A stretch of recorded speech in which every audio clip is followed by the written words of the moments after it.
সকাল থেকে আকাশে সূর্যের তেজ থাকলেও দুপুরের মধ্যে ধেয়ে আসতে পারে ঝড়। দেশের ৭ জেলার উপর দিয়ে এই ঝড় বয়ে যেতে পারে। এ সময় বাতাসের গতিবেগ থাকতে পারে ঘন্টায় ৬০ কিলোমিটার, এমনটাই জানিয়েছে আবহাওয়া অধিদপ্তর।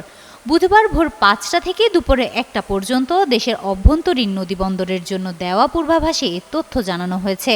এতে বলা হয়েছে, খুলনা, বরিশাল, পটুয়াখালী, নোয়াখালী, কুমিল্লা, চট্টগ্রাম ও কক্সবাজার অঞ্চলের উপর দিয়ে দক্ষিণ অথবা দক্ষিণ পূর্ব দিক থেকে ঘন্টায় ৪৫ থেকে ৬০ কিলোমিটার বেগে অস্থায়ীভাবে দমকা অথবা ঝড়ো হাওয়া বয়ে যেতে পারে। সেই সঙ্গে বৃষ্টি অথবা বজ্রসহ বৃষ্টি হতে পারে।